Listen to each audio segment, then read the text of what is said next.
Hi, my name is Madeline and welcome to my watercolor sunrise tutorial. This week over on Instagram, I asked everybody to vote on which reference photo they wanted to see for this week's YouTube tutorial, and this photo got the overwhelming response by all of you guys that voted, so that is what I will be painting for today's tutorial. Right now I am taping off a border on my watercolor paper. This is Arch. This is actually the 300-pound paper. I've been painting with it and I have really enjoyed the change up in what I normally use. So that's what I will be using today. To the right of my paper are my handmade paints. This is my Forever palette. And we're going to start our background with a large mop brush after I wet the entire background with some clean water. So, funny story, this reference photo was actually a photo that I painted over on my Patreon last year. I did a short series on wheat wispies, and this was actually one of the photos that I painted from. I actually didn't remember when I posted it for you all to vote on, but after I started painting it, I was like, wait a minute, this looks familiar. And that was kind of fun to paint the same reference photo, but it's a different time, and so I have a different take on it. So I'm picking up some yellow with my mop brush.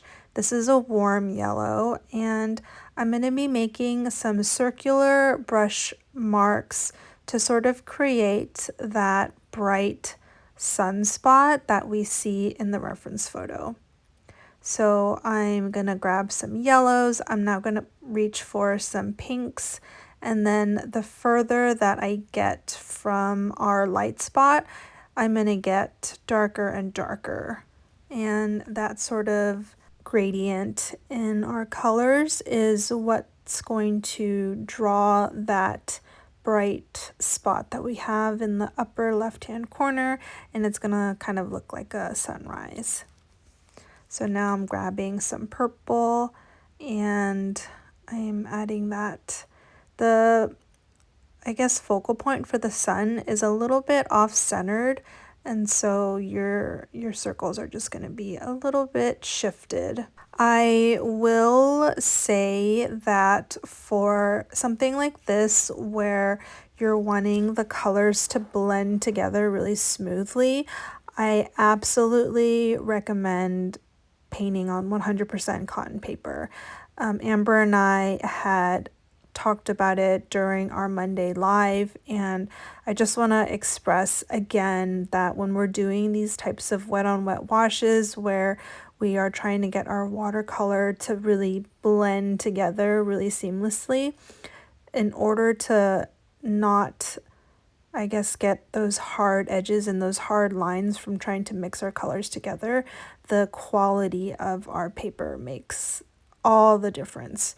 So if you're using watercolor paper and if it does not say directly that this is 100% cotton watercolor paper, it's very likely that it isn't.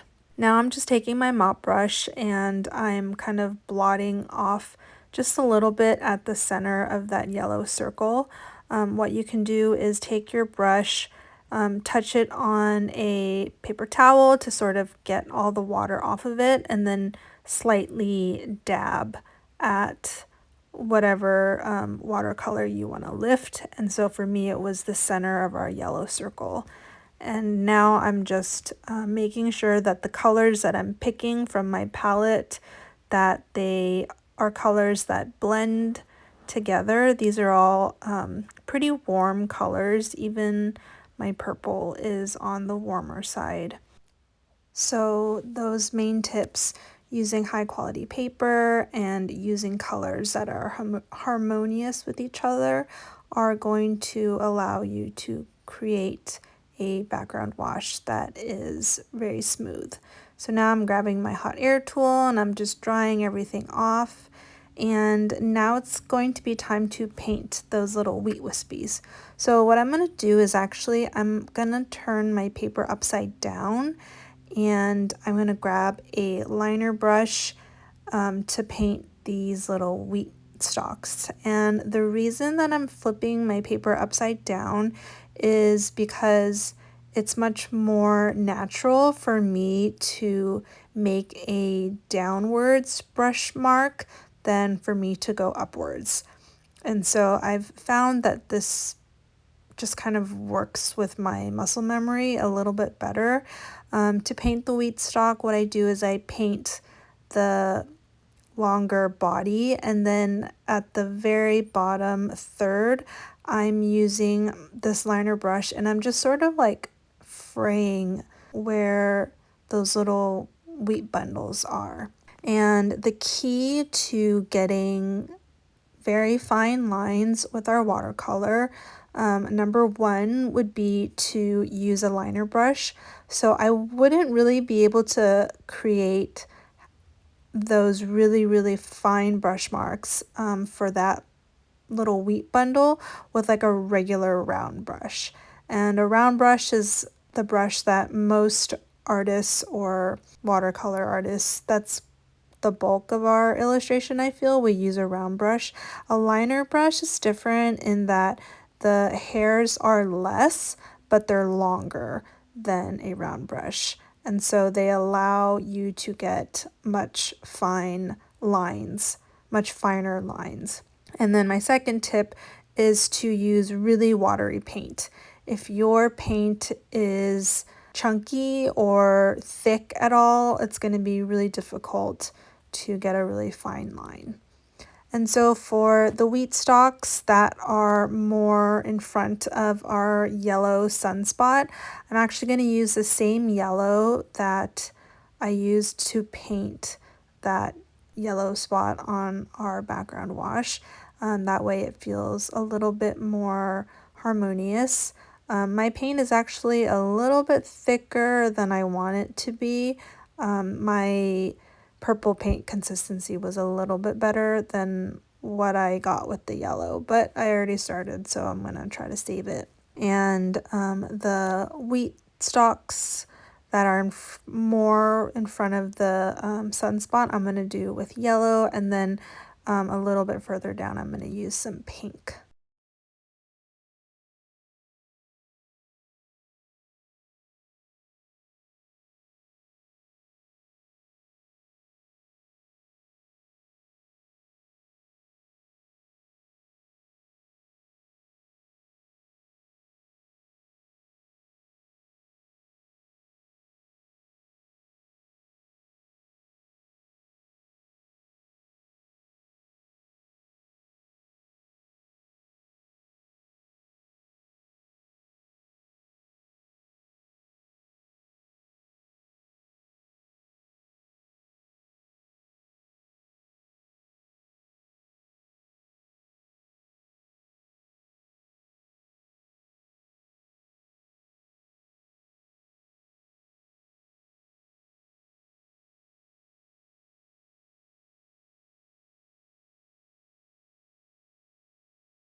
Every now and then I will flip the page back upright to see how the composition looks, and I'm liking how that looks. I think I'll just add one more to the left side, so the right side upside down. And I'm also going to make this one a little bit longer.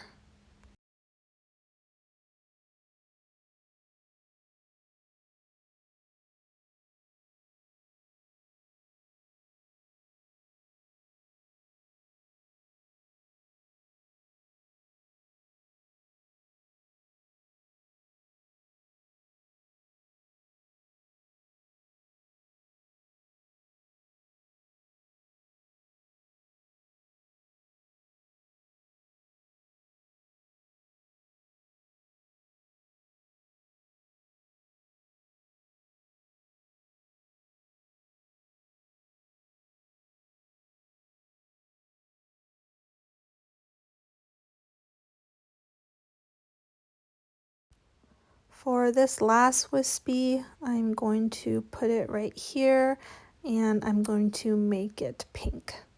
And I'm just tilting my paper again so that I can make downward brush strokes, because I feel like that is much more natural to me.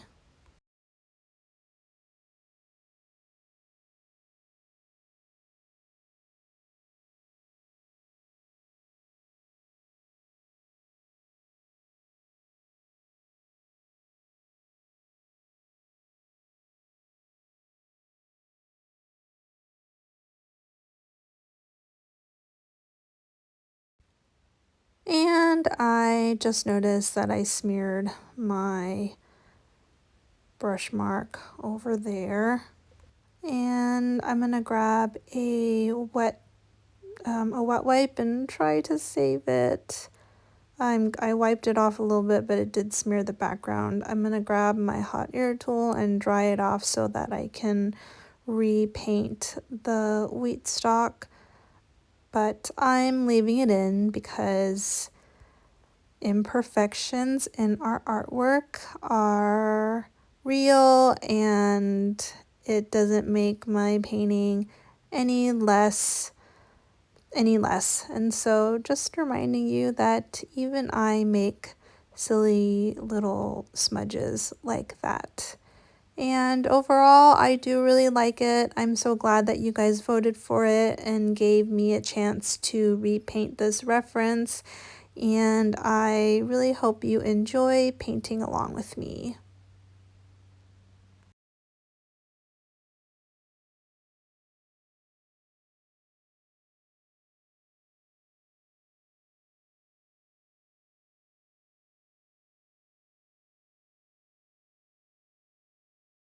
If you liked this tutorial, please hit the like button. It's a really small way to help my channel grow. And if you enjoy my content, use the following QR codes to either find me on Patreon or Instagram.